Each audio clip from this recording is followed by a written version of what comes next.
So we're back, and we have my buddy What's up? Wilson Berkowitz and my buddy Nick Elcott on, and it's another live little gathering of lovely folk, and currently Wilson's traveling the country right now, and he's traveling his little Acura, so he's traveling around playing golf and seeing the sights. That's right. It's a beautiful country. Beautiful country, Yeah. man. There's so much out there.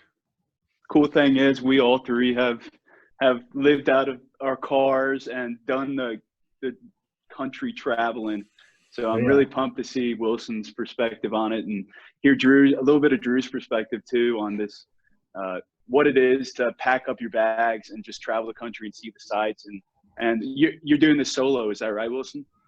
Yeah, that's right. I left like almost 2 weeks ago. Actually, 2 weeks ago to the day. So is this your first time in a hotel? in a hotel like this trip or period? Yeah. No. Actually, I've kind of been forced to do hotels. When I went to Eugene, Oregon, I was sleeping in a Walmart parking lot, and two cops pulled up and like woke me up at 2 a.m. and they were like, "What are you doing? Like, we need you to get out of the car." And like, it was a big ordeal. I was like, What? I was getting real nervous for a second. I was like, are these guys about to like arrest me? Like, one guy had his hand on his gun, and I was like, this is absurd. Like, I'm just like, I'm in an empty parking lot sleeping. Like, I'm not throwing a rager. At 2 a.m. So they knock on your window? They didn't even get out of the car. I saw them pull up. Like, I kind of like woke up because I heard a car, and I like looked around and I saw two officers getting out of their car. And then I rolled down my window, and waking I was up midnight. oh shit. Sorry, I shouldn't cuss, but yeah, it was definitely interesting to say the least. And they were like, what are you doing in Oregon? And I was like, well, just visiting a friend in Napa, and now I'm headed up to Seattle, and I've just been driving all day and needed to pull over and get some sleep. And they were like, okay, all right, well, you can't stay here, so we need you to leave. And I was like, What?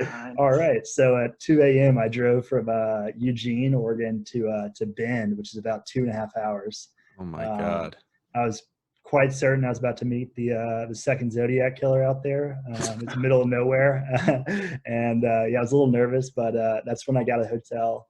And I ended up like just hunkering down in a hotel for a couple of days in Bend, played golf. And then, this morning, woke up, drove up to Seattle. So kind of been doing hotels now. Dude, that's wild. They just like kicked you out, just straight up. Yeah, they Get out of here, were kid. not having it. They weren't even really like cool about it. They were They're pretty I was pissed. like, I mean, there's like homeless camps like all over this city, and like yet I'm like disturbing the peace by sleeping in a car in an empty parking lot. Yeah, Walmart's normally cool about it too. That's yeah, so weird. I guess it's because of this like stay-at-home orders that like all like Walmarts are like no longer like safe places for people to crash. So yeah, I learned that one the hard way. Kind of left a bad taste in my mouth for Eugene, Oregon, although I really did like the city. But yeah, so here we are. Hopefully those cops don't ruin your perspective on Oregon, because it really is a beautiful, beautiful state. Oh, not at all. Yeah, that was just kind of like a one occurrence. That was just like, I thought you meant not at all. Oh, it's terrible state. It's so ugly.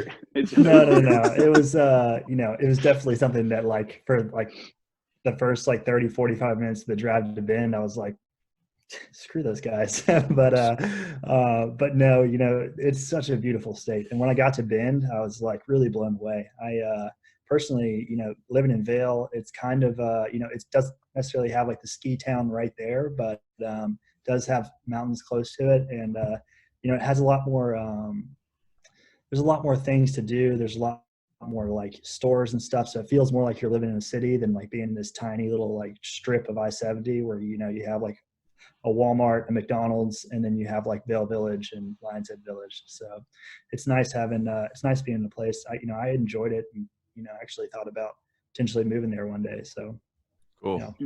So you started this trip 2 weeks ago, right? Yes, right. So you've gone from Vail to Phoenix to did you go through Joshua Tree? No, Okay, it so was kind of out of my way. Yeah. So that's kind of been the bummer, I would say, is, there's like so many cool places to go. Like, I've basically gone about 3,500 miles in the past 2 weeks. So really hitting the highway. yeah, What And kind of car? it's an Acura TSX, so sedan, pretty Cool. good gas mileage. So it's like a Yeah. little bit bigger than mine. yeah. You know. Okay. Okay. And yeah, so there's, like I said, I didn't get to go to Joshua Tree. I went from Scottsdale through Yuma and then straight to San Diego. Stayed in San Diego, and then from there I pretty much just went straight up the coast. I didn't really like veer off anywhere. I wanted to go to Yosemite, but I did a bunch of research, and from everything I saw, it was like It's gonna be completely jacked shut up. down. And I was Yeah. like, it's kind of worthless to like drive 2 hours out of my way to go to a place that's like completely closed down. Yeah. So, Yeah. so yeah, that was a real bummer, because I set out with like the main plan of, kind of sneaking into Yosemite and going to Yeah. cool hikes. But Yeah. I also got a little nervous. I saw some things about you can catch some pretty hefty fines for being caught in a national Dude, you park. probably could have copped Half Dome. Yeah, Just done it. Nick, you there's know how like you gotta like apply for that? Yeah. You gotta like yeah, and people like go like 20 years without being able to do it and applying like every year. It's a yeah, they don't California have thing. the. I was actually doing research on it, because that was when I was actually thinking about like, I'm willing to risk it. But they don't have the chains or whatever they call them, the ropes up, like the very last like section of Half Dome. They have like basically guardrails or whatever to help people get up. Yeah, It's pretty guard. steep. And it's just Oh, I see. yeah. And They didn't but they have don't those put up? no, they don't put them up till the end of May. They leave them from like Mm. end of May till end of October, I think. Okay. So, Oh, yeah. that's good So to Are you a big know. climber? That's good to know that you didn't go up and you like those guardrails were missing. yeah, That I would mean, suck. it would have been a pretty obvious, like, just like turn around and pack up and leave. If you get that far, it's like, all right, I'm not going up that. But yeah, no, it looks insane though. I mean, everything you could want out of like a day backpacking hike. Yeah. What'd you say, Nick? All right, Wilson, are you a climber? No, never been No. into rock climbing. I think I kind Okay. of missed my time period to get into that. I rely on being able to work too much to like risk going out and breaking a leg or something like that. So Yeah. I haven't gotten Okay. into it. Not that everybody gets injured, but yeah, I do much more fair share of backpacking. That's kind of my Okay, thing I cool. like to do. Me too. Yeah. Yeah. So I have a question for you. Why did you choose Vail instead of like Denver, Coast Springs, or Fort Collins? Well, when I moved out here, I moved out for Moe's Barbecue. If you're Okay. familiar, yeah, that's Vail is kind of where their like flagship is. That's where they started. So I worked for Moe's when I was in Alabama for about 3 years, and I moved out with the intention of opening my own store. So I came out there specifically to train, and not really just to like be a ski bum or anything like that. That happened afterward. But yeah, so, and then, after living in Vail for, honestly, for 30 days, I was like, this place I can't imagine ever leaving. Mhm. Just being right in the heart of the Rockies. And, The place is awesome. yeah. And coming from Alabama, I really wasn't looking for a city scene. I was looking to be like, be away and like kind of like a tranquil area where you can just get out in nature. I mean, I could walk out my front door and, be at this incredible hiking trail that, goes for 12 or 13 miles. So it was, Dude, yeah. one of the things that I highly respect about you, Wilson, is the fact that you basically left Alabama and went to Vail and to work for Moe's, and you've left pretty much everybody behind. And like it takes a lot of guts, man, a lot of courage.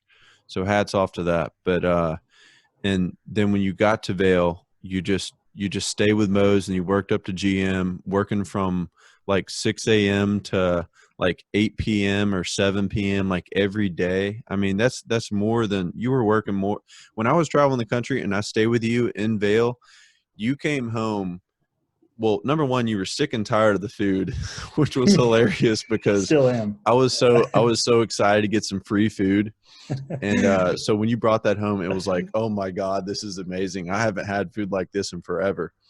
And it'd been like a few months since I had like had something that nice. Maybe not that long, but you worked so much that we got in. I was only there for like 9 or 10 days, but we got in one hiking trip where we thought we were going to die. Remember those 2 mountain goats that were posturing up on us? Mm-hmm.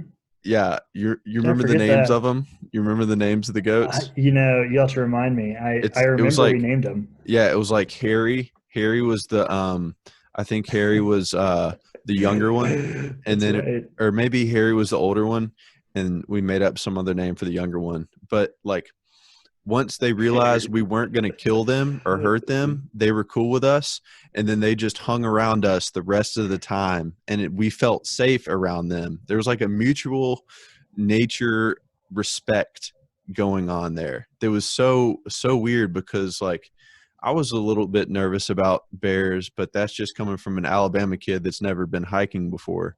But these animals were around us, and it just felt like they were protecting us. And, you know, their eyesight was amazing. Like, you know, we saw some people like 1,000 yards down.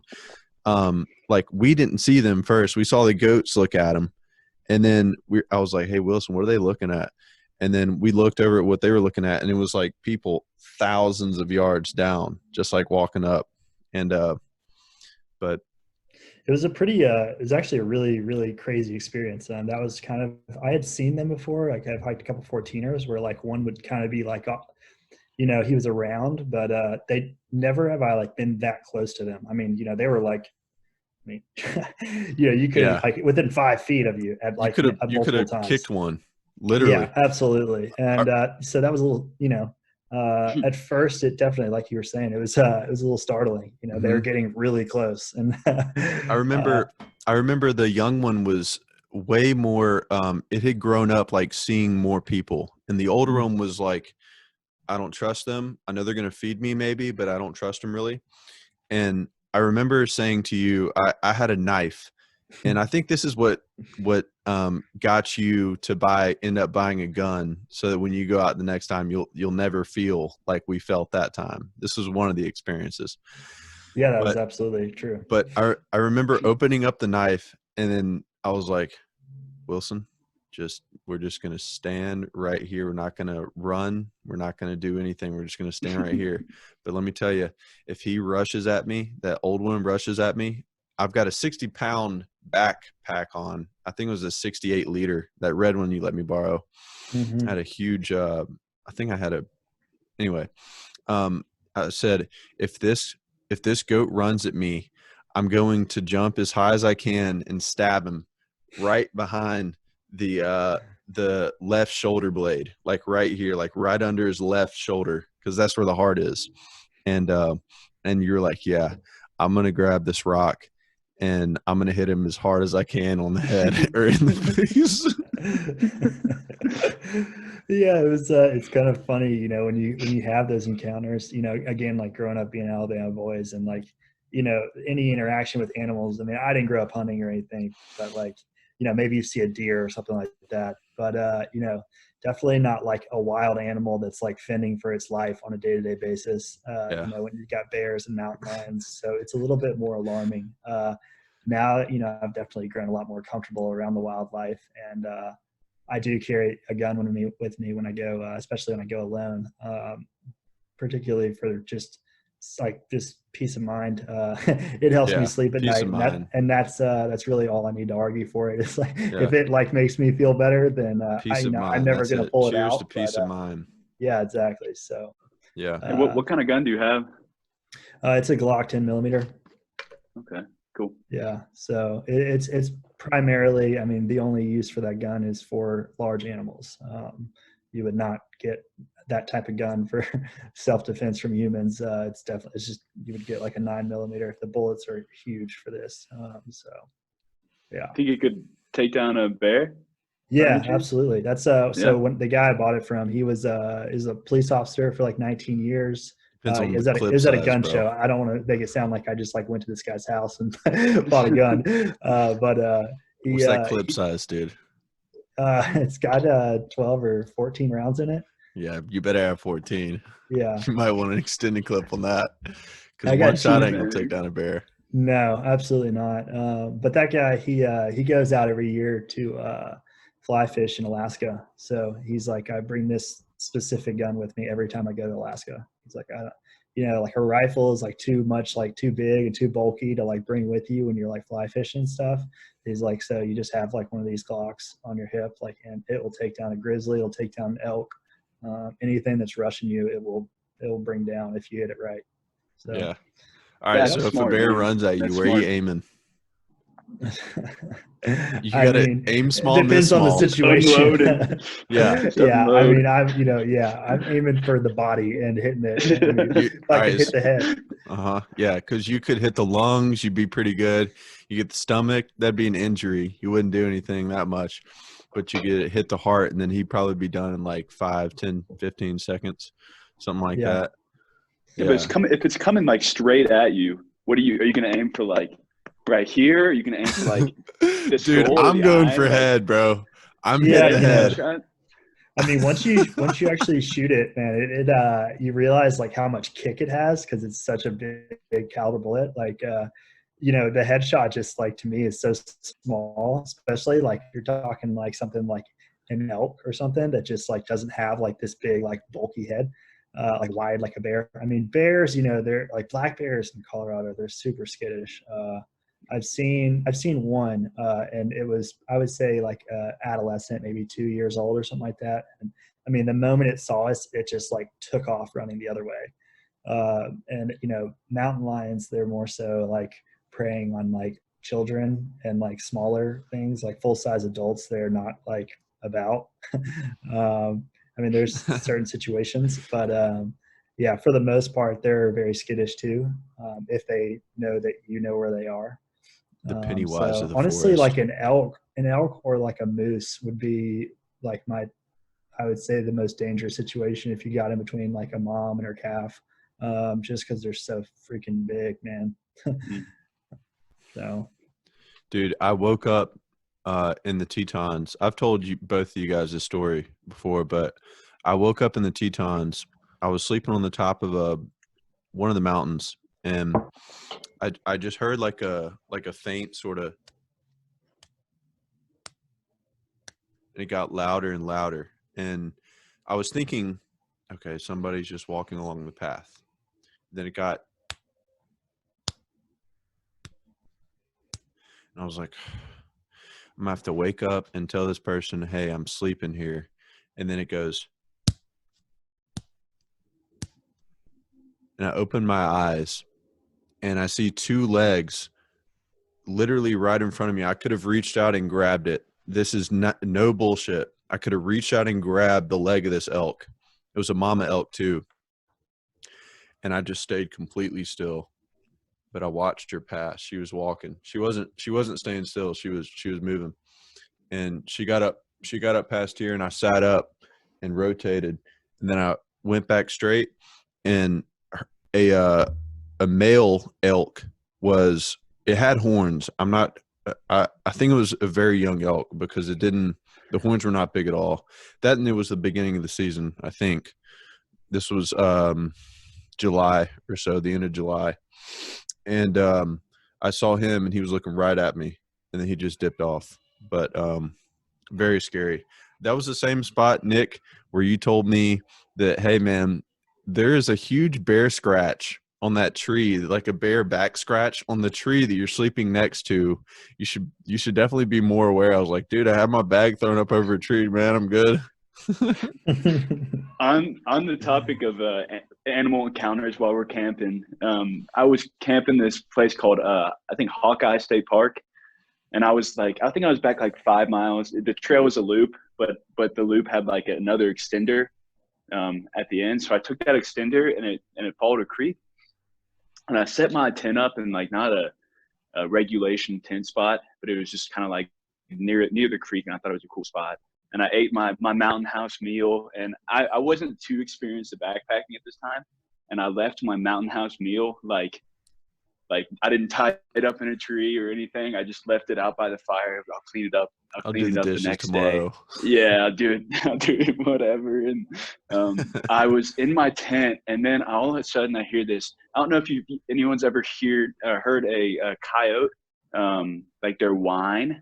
Yeah. But there was a pack of coyotes rummaging through my camp right next to my tent, just whining. And it was literally, and I had I didn't have a sleeping bag at the time.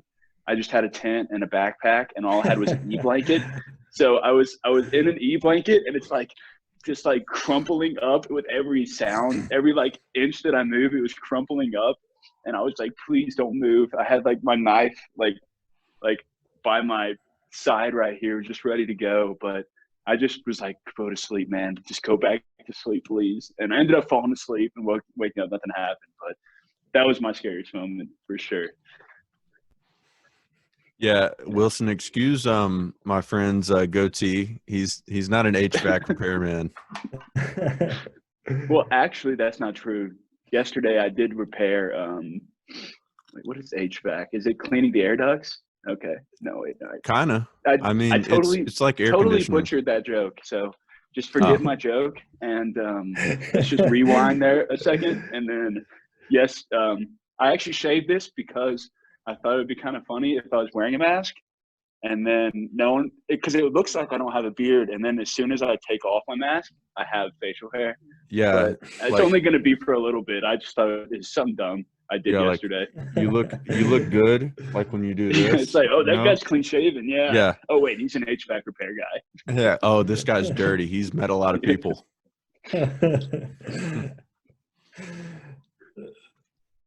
What you drinking there? A little LaCroix? Yeah, LaCroix. I actually joined this co-working space. So I had a storage unit that I was working out of, and it was just really cold and sad to be working in a storage unit. I tried it for 2 months, didn't work for me. I don't know why. It was kind of cold and sad. So a few days ago, I joined this co-working space. A little more expensive than my storage unit, but hopefully there'll be some people working hard, and that'll kind of push me to work hard too. It's a little warmer of an atmosphere as well. So they have these. Working from home? What are you doing? So I'm not working right now. I'm trying to start up a little company and just need a place to go. I don't know if you're the same way, Wilson or Drew, but I cannot work in the place where I sleep. I have to go somewhere else. And it's kind of I guess it's a benefit and a detriment because I go to sleep pretty quick, but at the same time, like I can't get any work done at home. And so with COVID, everything's shut down, but here you're allowed to come in 24/7. So I kind of found a way around the rules. Don't know if that's good or bad, but yeah. So that was just 2 days ago. Man, I'm the opposite of that. I'm like really good at working in my bed is right there, and I get some solid productive work like done at this desk daily. But I thought about this idea the other day, a business idea, and it's like along the lines of, if this remote thing goes full scale, everyone starts doing the remote. I mean, it's a win-win in terms of cost effectiveness for the business, and for the employee, it's better because you can work remote. You can choose where you want to work. Environment too, man. And so the idea of being able to choose where you want to work, so creating like a office space that you can rent to employees, that like Wilson Berkowitz has a friend in Vail that he wants to hang out with. So, hey, why don't we just get this workspace together? We'll pay $100 a month, and they got unlimited amounts of coffee, unlimited amounts of soda drinks, like snacks and stuff. And the place is badass. It looks really cool. And we'll just go here and we'll work, and we'll take like 30-minute breaks and go get lunch, or an hour break and go get lunch, and like 15-minute breaks and play ping pong and stuff, play pool or whatever. And it's like, so basically having an office space that people can come in and have their own desk, their own workspace, in a place. And things will happen like that. It's without a doubt. That's what this is, man. Mm-hmm. That's exactly what this is. Yeah. Maybe yours has more of a community centered focus, but that's what I was looking for. I didn't really think that was a thing until I was looking for it online. But yeah, that's cool, man. This whole remote thing is going to happen. All the businesses are going to realize how much money they can save. It's an extremely crazy number how much they can save, and to save with all the space, all the electricity, everything that's going on. I mean, computers running there. I mean, everything can save. And something like this is definitely going to happen. Hey, Wilson, by the way, are you recording on your iPhone? Or are you on your iPhone right now? I'm curious because I want to. MacBook. Okay. All right, cool. I'm iPad right now. Your iPad looks good. So, I mean, I tried to download a Zoom call to my. Anyway, it doesn't matter. But yeah, on business ideas, that I don't know. That's just been one that the theory has proved true so far. So I'm still interested in talking about it obsessively in some ways. Wilson, I was talking to Drew a little bit about you, and so I heard that you went back and you're getting your business degree. Is that right? Yeah. Yep. After Good. Oh, sorry. After that, what do you want to transition into? What excites you every day? Well, I'm my plan is I have 3 semesters left this summer, fall, and then next spring. My plan has been, since I started last summer, was to, after I graduate, I'm going to go travel for a year. So move out of the country and probably live in I want to live in New Zealand for a little while, and then travel around Southeast Asia. Is kind of that's my main focus as of once I finish school. And then once I get done, or once I finish that, I'm definitely more so in the sales oriented kind of category. I've done service industry for probably the past 6-7 years, and I'm looking for something that's a little bit less labor intensive. I know that I have sales is kind of it's just kind of who I am. I enjoy it. I enjoy talking with people. I enjoy having relationships in the business environment and stuff like that. So kind of what area that's in, I don't really know yet. Kind of just, I have a lot, I should say, really high expectations for traveling, that, I think that I'll, may not know exactly what I'm going to do, but I'll have a lot better idea once I get done.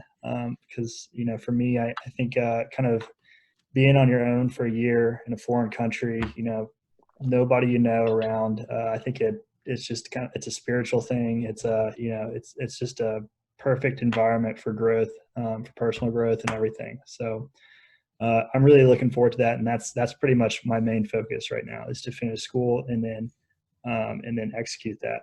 That's awesome, man. That's awesome. That's awesome, dude. It's like, Nick, do you have anything else to say? No, I appreciate you explaining that. Thanks. It's like when you begin traveling, it's like you have these expectations that are sort of subconscious a little bit, but on another note, like in the spiritual realm, it's like, even if you don't want it to be spiritual, it becomes spiritual, especially if you're doing it alone. And I mean, for me, it's kind of like the analogy of, you figure out what you want to bring to the top of the mountain. You figure out what you can put in your backpack to take you to the top of the mountain and get back home safely. And it's like that, like the things up here that you can take to the top of the mountain, and cutting the rest, because you don't need a pan. You don't need like a bunch of rice. You don't need like a big thing of water if you have a filter, you know, you don't need all that stuff. And that's kind of like what traveling is a bit. It was for me. It reminded of the thing that I missed the most. And like coming back home was sort of a gratifying experience in terms of not taking for granted the fact that I had this thing to my disposal, which is a guitar. But yeah, like even if it doesn't turn into even if it doesn't start as a spiritual journey for anyone, it always turns into one if you're doing it alone. And doing it alone is the best way. 100%. Well, Yeah, I what would agree. you define spiritual journey as? Either one of y'all. Personally, I mean, I definitely rely on faith. You know, I identify as a Christian, and that's part of my part of who I am. So, on the spiritual aspect of that, it would be a lot of faith and a lot of trust, and you know, kind of a lot of soul searching. So, as far as spiritual goes, I would say, you know, I think the division between that and like, I mean, I don't know, I guess you could kind of say personal growth and spiritual growth could kind of be one and the same in some ways, but definitely more so about the like soul searching and, you know, really getting to the bottom of like, who are you as a person? You know, what are your likes? What are your dislikes? What makes you tick? You know, how can you be a better person? So kind of everything on that. And, you know, I think everybody's got these like these paradigms that you kind of, you see the world and how you like picture things. I think being, you know, living in the United States, we all have this like this viewpoint of like how things should be and like how things are. And I think once you take yourself out of that situation and you put yourself in this, you know, a really poor area or just anywhere outside the United States, because we're just like, I mean, it's like Disney World here. So I think once you can kind of get out of that mindset, then you can really allow yourself to, you know, see the full picture and not just like be looking with blinders on, which is I think what a lot of people here in the United States do. Yeah, That's good, for man. sure. It's like an envelope. Like you open up an envelope and there it is, you know.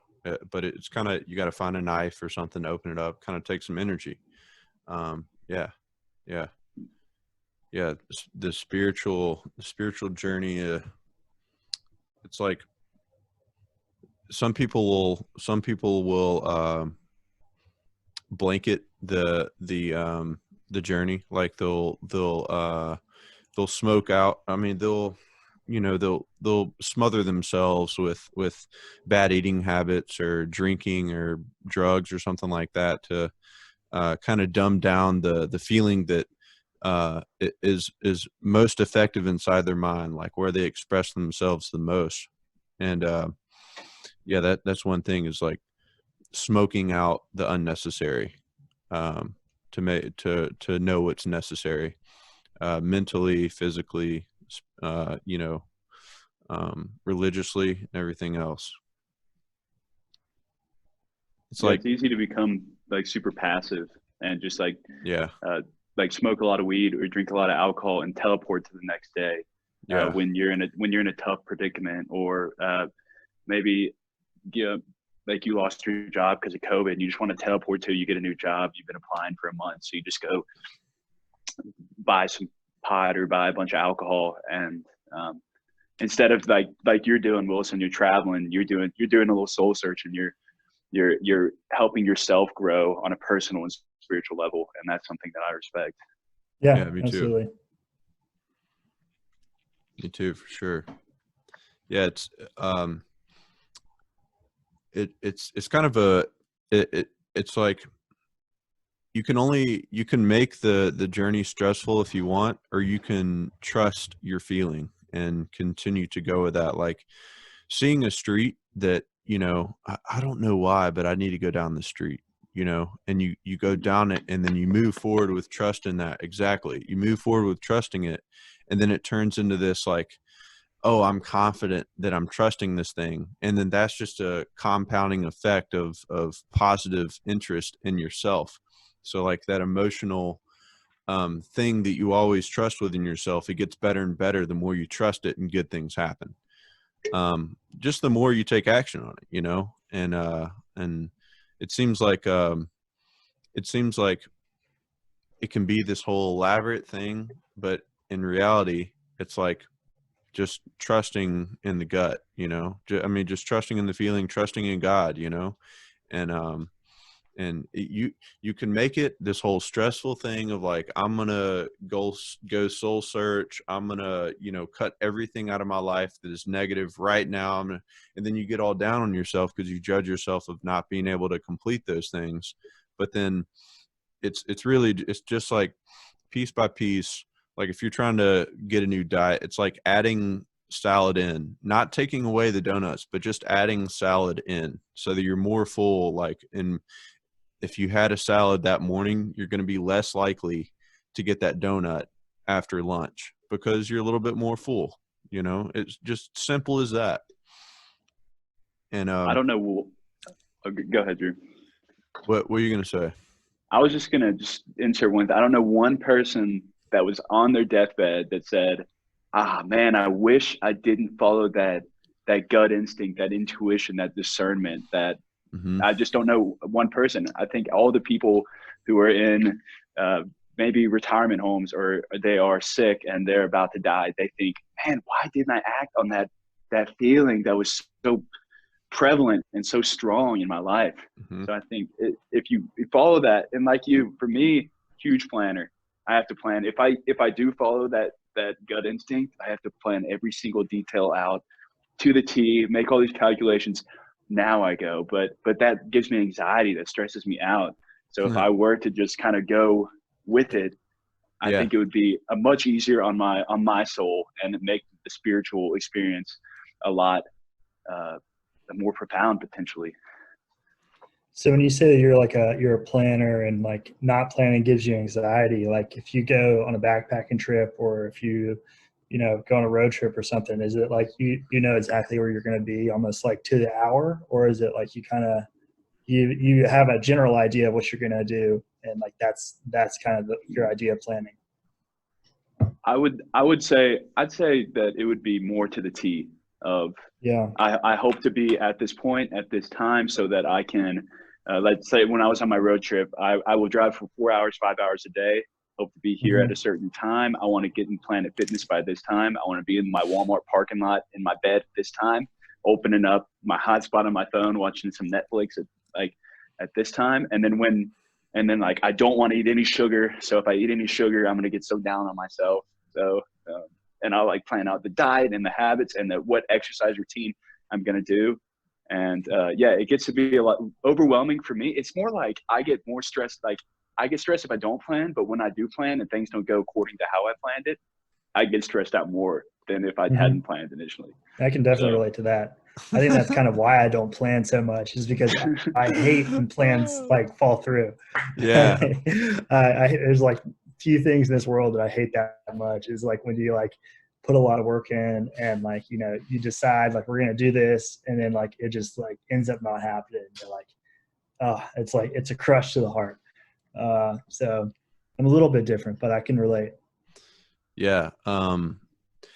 Wilson, would you be willing, I forgot about this, but would you be willing to talk about the time you almost died while you were hiking that mountain? Yeah, I mean, I'm definitely happy to. It's kind of a long story, but I can try and summarize it into a few minutes.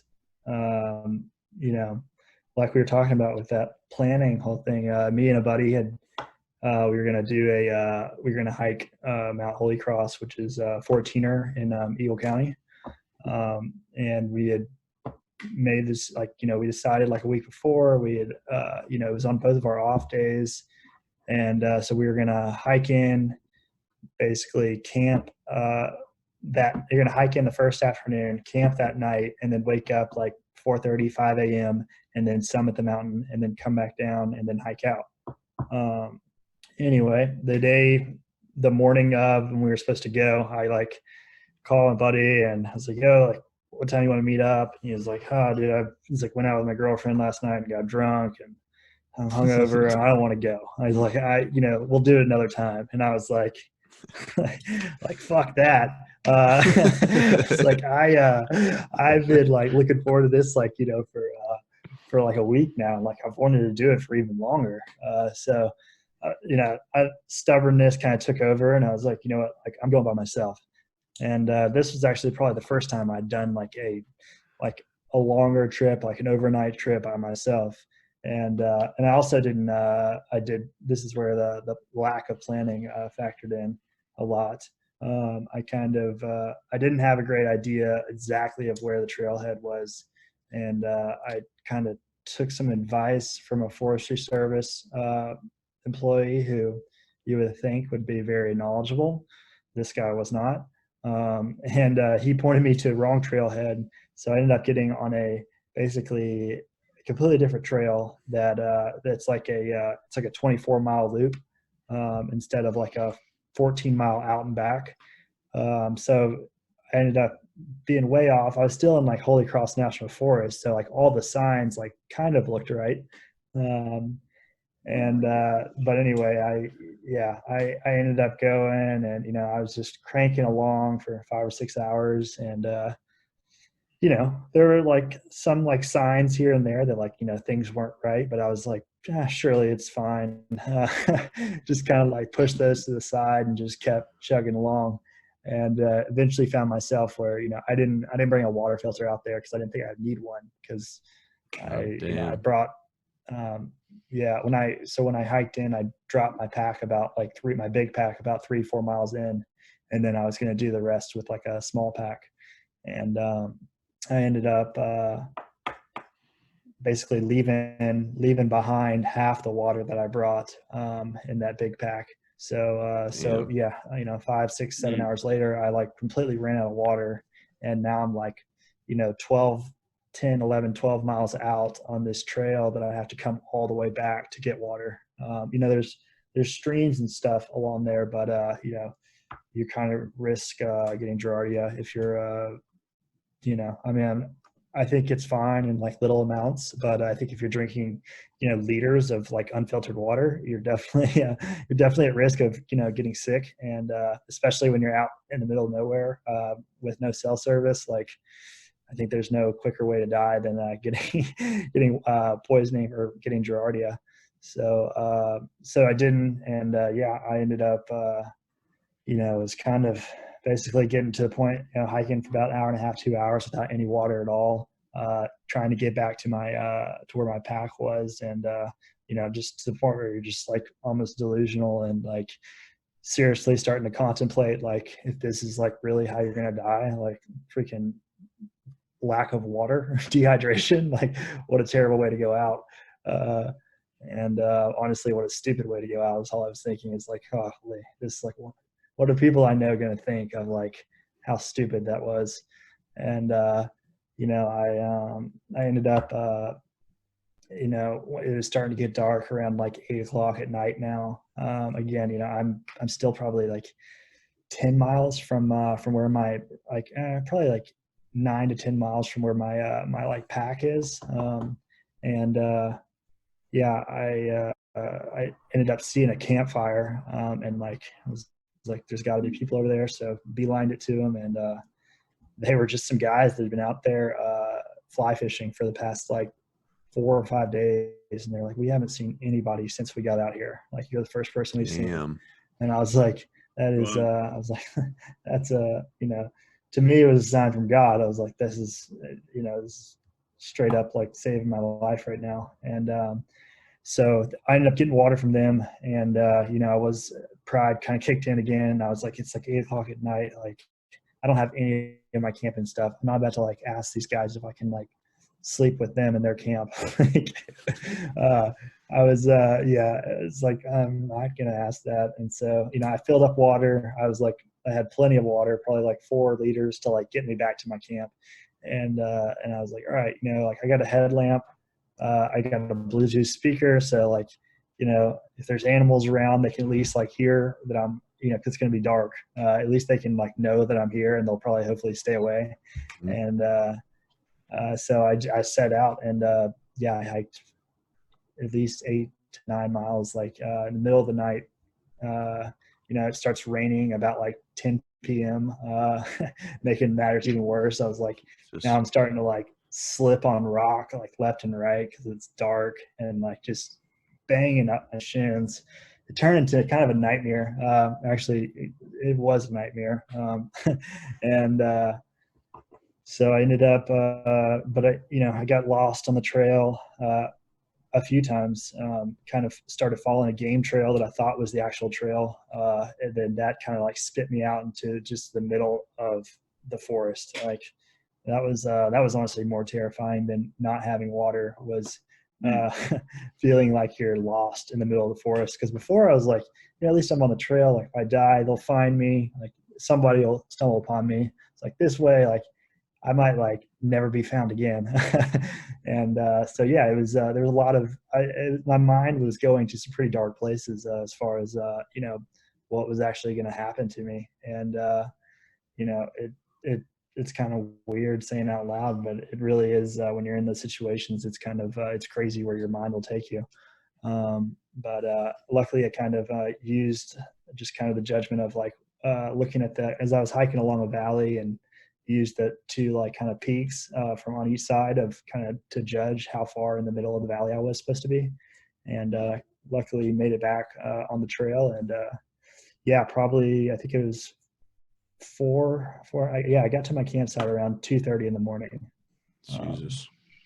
And yeah, I was so tired. I was probably, because I had, it was a 25-mile round loop, and then my pack was about 3 miles in. So yeah, it was about 22 to 21 miles of like, one day of like just almost continuous hiking, because I never really like stopped in one place for more than like 10, 15 minutes. So it was a full day's worth of just like, just going to where your body's just fully drained. I mean, the last like 5-6 hours was like I was just completely running off adrenaline. And then once I finally made it to the camp, it was like, I mean, I set my tent up, and I don't even remember like anything after that. I think I fell asleep immediately as soon as I laid down. Yeah. So that's so crazy how it was in a national or a forest called Holy Cross, and you had that kind of moment where you sold the campfire. Yeah, it really turned into the last, from when I realized I was out of water, and like that is going to be an issue because I was so far away. It more so just turned into like an open dialogue. I was honestly like talking out loud to God. Like I was the only one out there. I was like, I don't care if I sound like a crazy person. I'm the only person here. Like, and so I'm just like talking out loud, like to myself, to God. Like it was just, like pretty much like praying, like, asking for, the whole, like, there's no atheist in a foxhole. I mean, it kind of, it really rings true, when you really think that, your life's on the line. It's like, you start to, you reach for anything and everything. And for me, it was really just like putting faith in God. And I was like, I don't think I'm going to make it out of here on my own alone or alive. So, if it's your will, then I will make it out. So that was probably the biggest like spiritual moment I've ever had in my entire life. And, it was a little bit of like PTSD after it all happened, because I was like, when you're like just living on adrenaline for like such a long time, it feels like, I mean, it's like it's a drug of its own, you're just, it's hard to like kind of like come down from that. And I completely understand why like people who are, soldiers who are at war and they come back and they're like, I don't know how to like, just be normal. Like, how do you like turn that off? Yeah. And for me, I kind of felt the same way. I was like, the next day when I hiked out of there, and like, I was supposed to go to work that night, and I was like, I don't even know how to like talk about this. Like these people, like nobody understands like what I just went through. And like now I'm like making freaking pork sandwiches, and like this lady's pissed because she's been waiting 15 minutes for a meal. And like, it was like, yeah, it was a really big moment of like disconnect for me, to where I like for the first time I was like none of this like shit like matters. Like what am I doing with my life? Like, am I just going to like, work in a restaurant for however long, and, just kind of, just working for that dollar to pay rent, and to, to be able to ski the next day or to, do whatever. It's like, to me, it was like, there's got to be something more, and there's got to be a bigger picture. So yeah, that's in the general. Probably wasn't 2 to 3 minutes, but yeah. Was that one of the sort of catalysts for this sort of I guess we can just call it journey?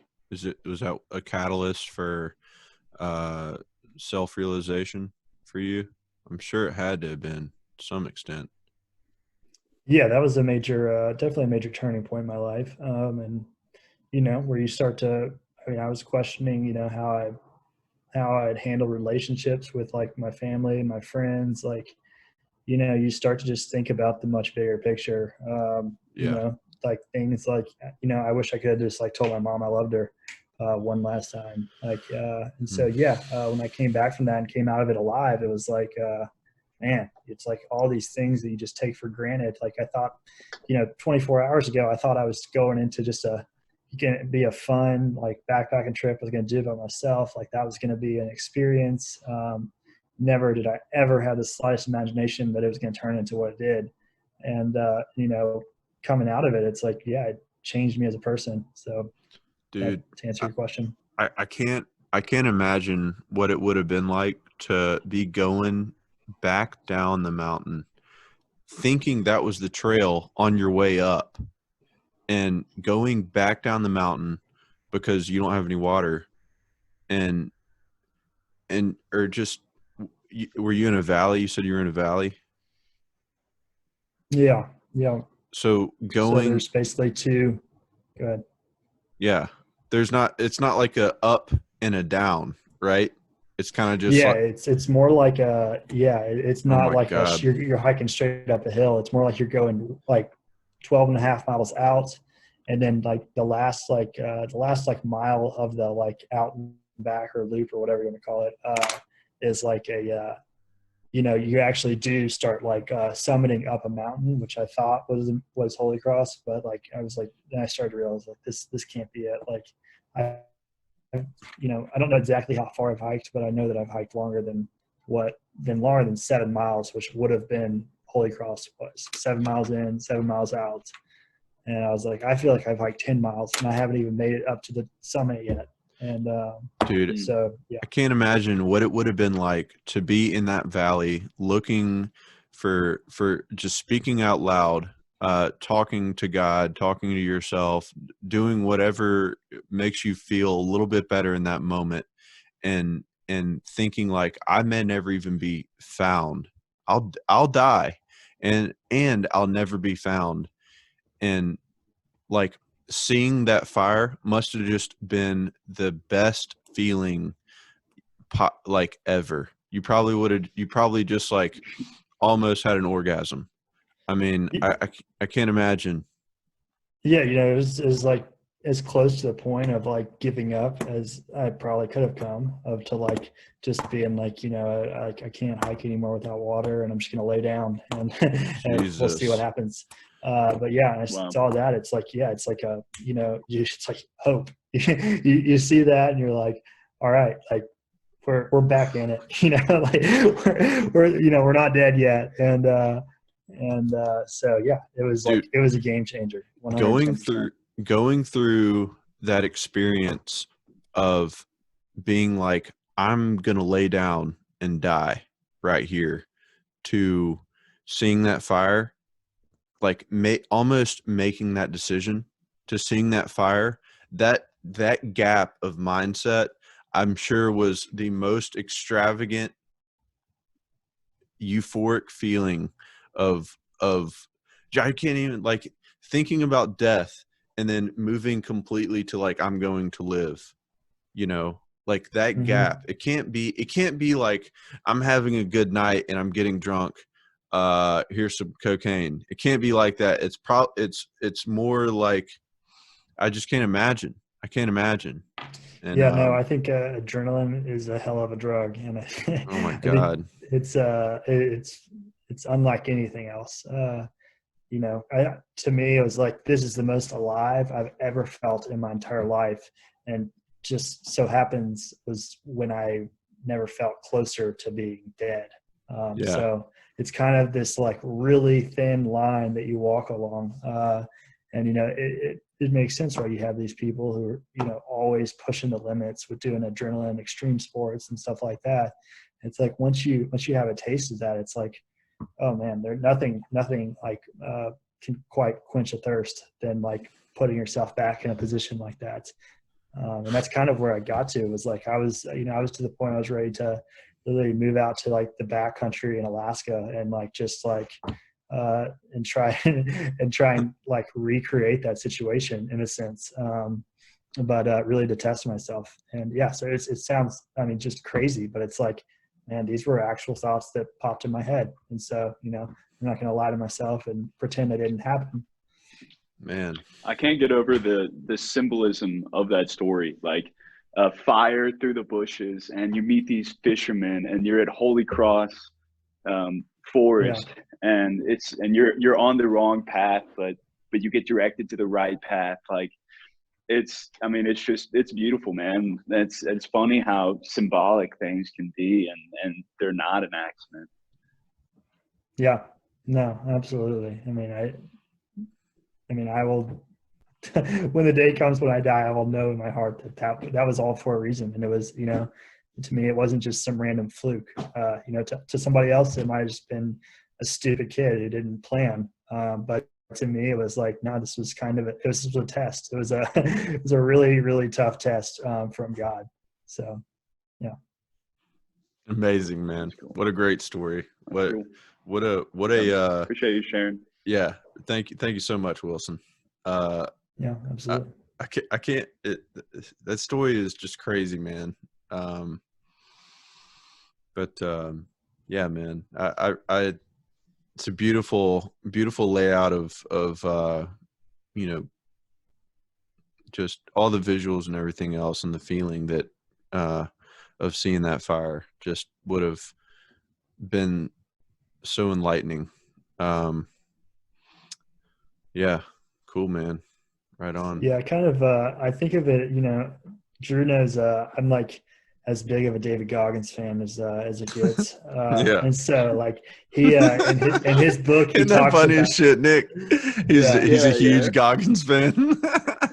Yeah, and for me, like, you know, when I read his book, Can't Hurt Me, you know, he talks about like that reaching for the cookie jar, like that's like the thing that like you know, he's like, when you think you just got nothing left, he's like, you basically like, you know, for him, he's like thinking about, he looks back at all the things that he's done, you know, whether it's like graduating buds or there was like, you know, running 100 miles in 24 hours. It's like he stores those things in his mind, and like in situations where he just like, he feels like he's just, you know, just out of the count and like, you know, he's done for, he reaches in the cookie jar and he pulls out those things, and like it uses him to like, you know, keep pushing forward. And so, you know, that's how I relate to a lot, and that's why I really value listening to his podcast. And I mean, his book was I personally just loved it. So does he have a podcast now?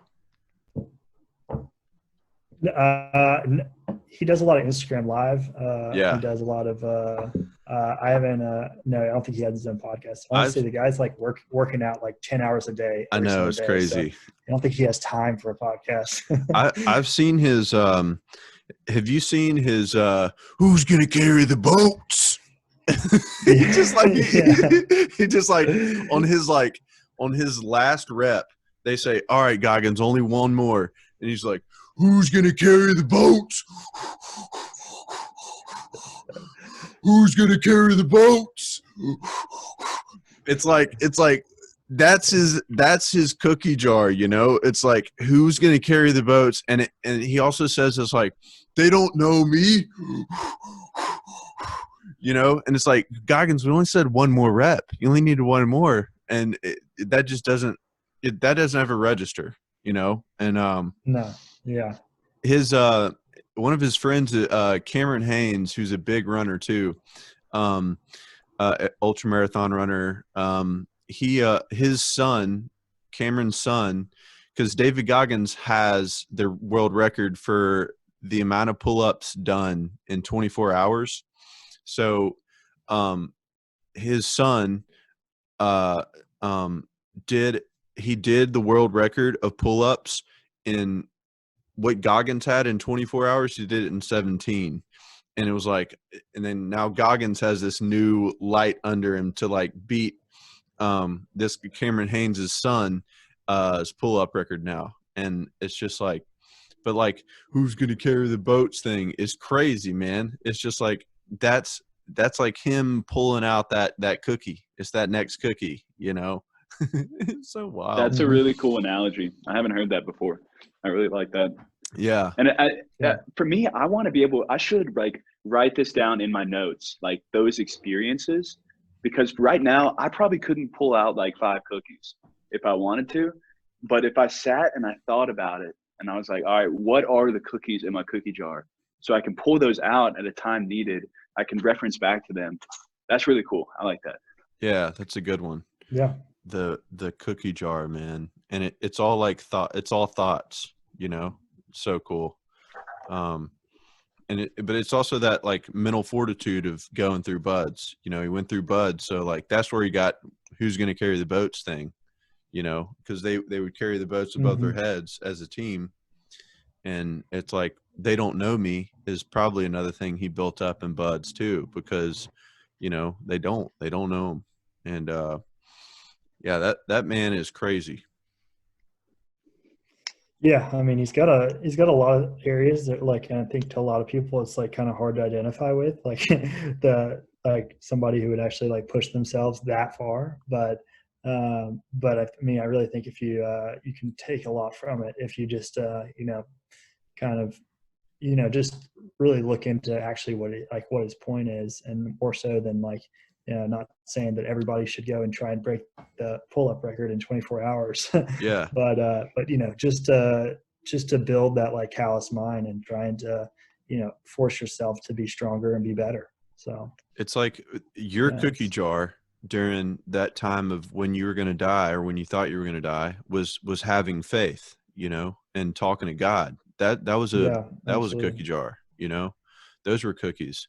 And like that metaphor of, maybe it's like, maybe a better metaphor is like, I need that next adrenaline shot, you know, that adrenaline shot or that dopamine shot, you know, or the serotonin shot. That's what it is. And it's like, all right, you got the cookie jar up on top of the fridge, but you have you've got Oreos in this packet that you just bought from Walmart, and you went through that whole packet, but you're like, oh my God, I have to have more of these. And I don't remember.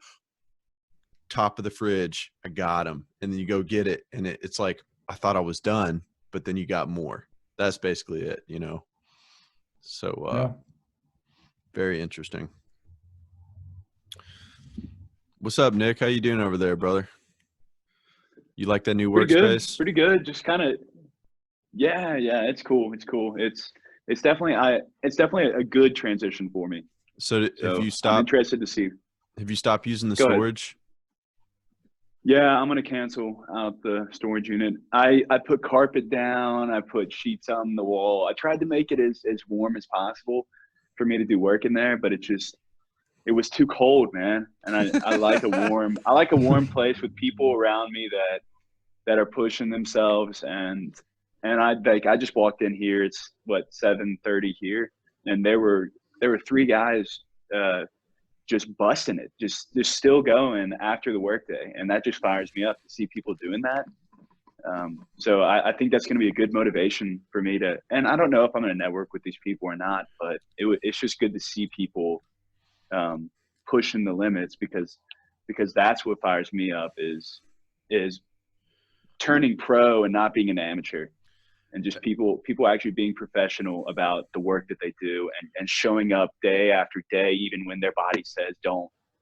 That's what fires me up. I've been thinking about that Stephen Pressfield quote of if you are going to be great at this, you need to be a professional. And this is what professionals do, you know? Yeah. And like that's such a solid statement in terms of anything you're doing. It's like anything with packing, you need to make sure that the plans are going correctly. You know, you need to check all the boxes. All the tasks need to be done, completely done. You need to have everything checked and double checked. And it's like it makes too much sense. You know, this is what you want to be great at? Okay, great. Be a professional now, and this is what professionals do. And that's such a cool like sort of anxiety driven sort of thing. But like, to feel anxiety is to feel alive. That's what that is. You know what I'm saying? Like, feeling anxiety is being alive. I mean, it's like waking up every day. It's like, I got to get these tasks done. I got to do these things.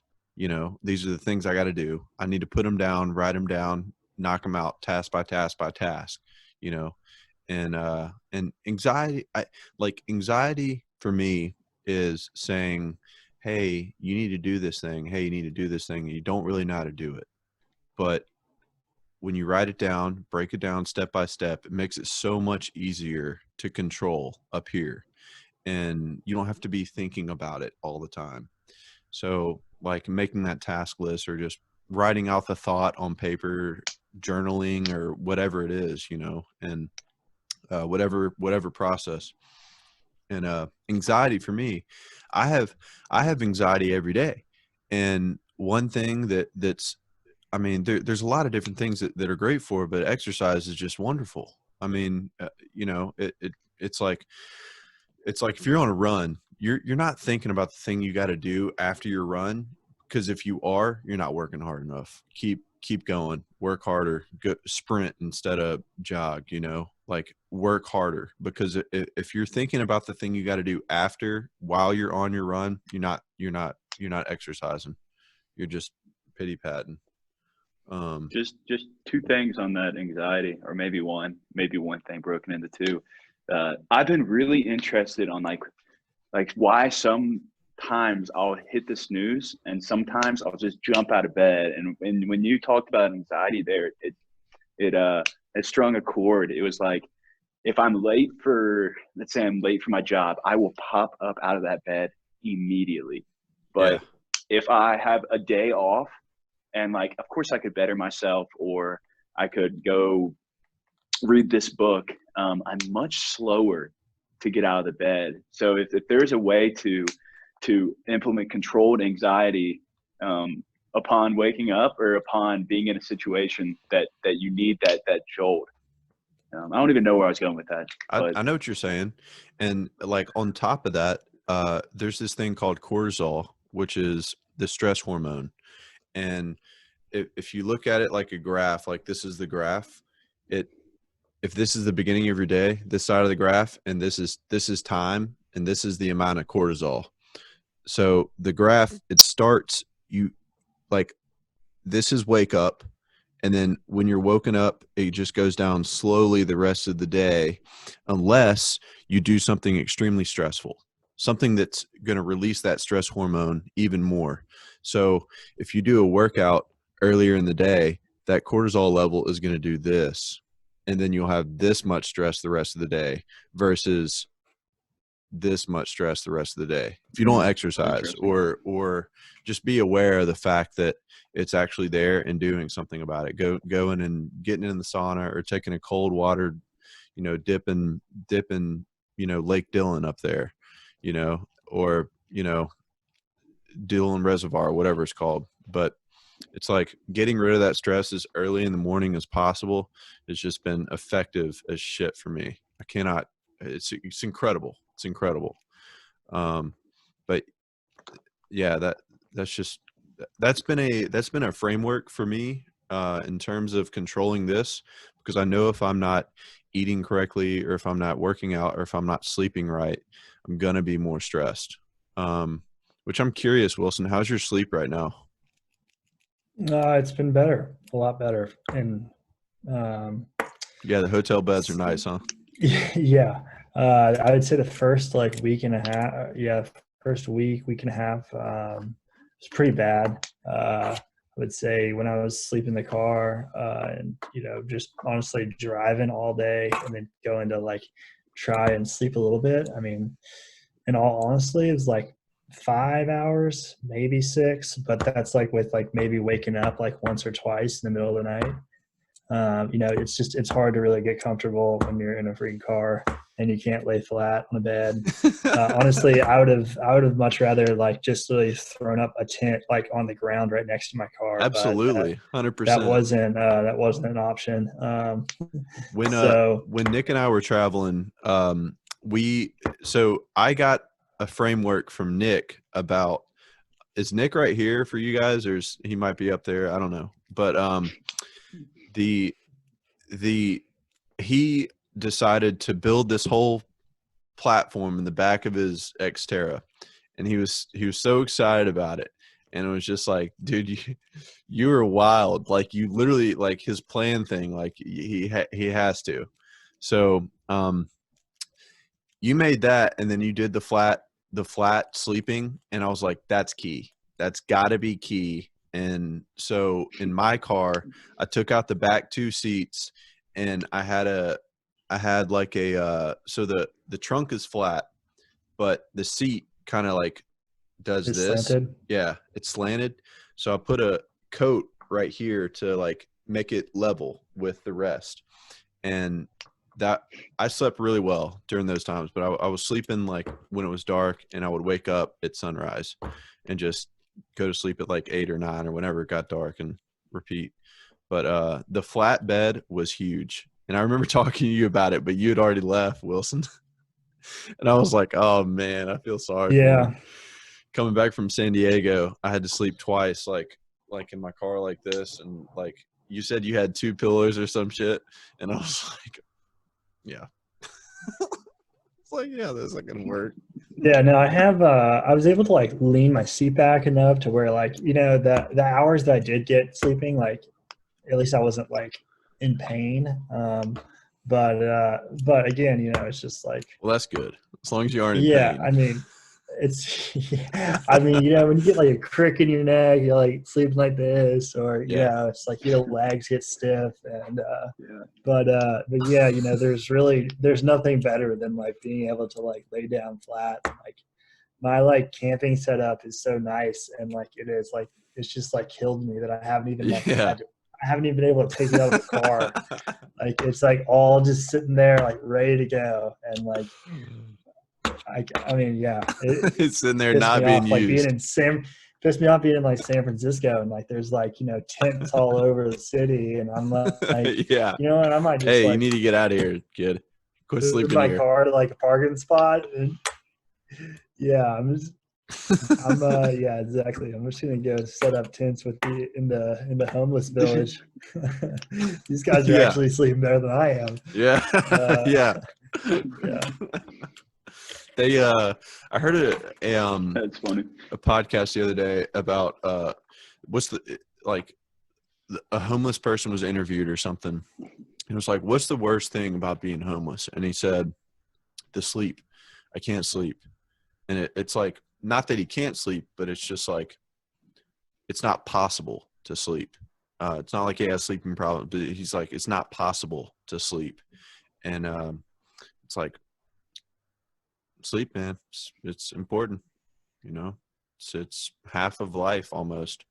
Yeah, it's interesting because that's one thing I did notice. Being in the cities, whether it's LA or I did actually drive through LA briefly, or like San Francisco. It's you see the homeless, and like even in like the middle of the day, they're like literally like laying flat like on the side of a curb and like trying to sleep. And it's like, man, like I would never be able to do that, like never. And but like you're saying, like I'm sure they just like, if there's always distractions, it's loud and noisy, it's like at night you probably can't get that good of sleep, so like you're almost just tired all the time. And I mean, of course you have like a lot of them are on drugs and stuff, to where it's just like walking around this like zombie phase almost. So yeah, it's in Alabama, even really in Colorado, I don't notice it because again, I don't live in Denver or anything. But yeah, once you're in like a city, like I've noticed out here on the West Coast, homeless, it's a real problem, and it's Yeah, definitely in your it's face a terrible. lot more than It's in your like, face. uh, yeah. So Yeah. I mean, living in Santa Cruz, you couldn't be out past 10 o'clock unless you wanted 2 or 3 homeless people telling you that they've got good cocaine to sell you. And yeah, it's it's also weird, like thinking from a kid's perspective out there, those kids have to deal with that to some degree. And it creates this sort of apathetic um, thing for children and people, which is not helpful. Um, I saw that in LA, I saw it in Santa Cruz, I saw it in San Francisco, and it was disgusting, but I couldn't do anything about it. Like, for example, I got my bike stolen. I was in an open mic in downtown Santa Cruz. Actually, wasn't my bike; it was a friend's bike, and he let me borrow it. And it even turned worse. out, yeah, and Mm. and I was checking on it periodically every 15 minutes, and it was my time to go on, but I walked outside before I went on, and the bike was gone. And I was like, somebody took my bike, and I had to go back inside it. Somebody took my spot or whatever. And I was like, I'll take his spot. Can you take mine? A friend, Greg. And I went back outside and started talking to these homeless people and saying, hey, did you see anybody take this bike? And they were all kind of being a little bit hush hush. And this one guy who was living out of his car was parked on the street. He said, hey, I saw your bike. I didn't see anybody take it, but I did see it before, and I'll let you know if I see it anywhere. But this other guy was telling me, hey, you need to go down to the homeless camp down by the river. And there's about 40 or 50, maybe even 60 tents set up. Not even tents, just like tarps set up over this little spot next to the river. And Wilson, when you went through Santa Cruz, did you come up Highway 1 right there and you cross over like a little Yeah. river, and then the town was right there to your left? Yeah. Mm-hmm. So right as you come over that bridge, that little encampment used to be to the left. They since have gotten rid of it. But this guy told me to go to the camp that night. Otherwise, it was going to be picked apart and broken and taken, and it was just going to be gone. I was like, man, that is sketchy. I'm going to go into this sketchy, like homeless encampment tonight. And it's like 11 p.m. I think it was 12 at this point. But it was my time to go on stage. I let my buddy take my spot, but it was time for me to go on. So I went and played, and then I came back out, and I basically had to walk home. I think I ended up getting an Uber home, and I wasn't going to go into the camp, but I went into the camp the next morning. I woke up really early and went into the camp. And I mean, some of the tents were like, it was like a home. I mean, they had carpet set up on the outside, like a little doorstep mat to wipe your feet on, go inside. Like it was kind of like artistically built to some degree, but there was a lot of people out there just like their arms laid out like this, and literally needles right next to them. I mean, I saw 2 people doing that, and it was raining that day too, and never found the bike. But the homeless population there had created this community, basically on Santa Cruz's city premises, like a beautiful area. And but it was, I felt so bad for these people, but at the same time, I'd felt this anger for stealing my bike that ended up costing me $1,000. And at this point, I was like pulling my 401k from my job and like all this different type. I was pulling everything to try to pay the bills. And this $1,000 thing got dropped on me. And I was just like, oh my God.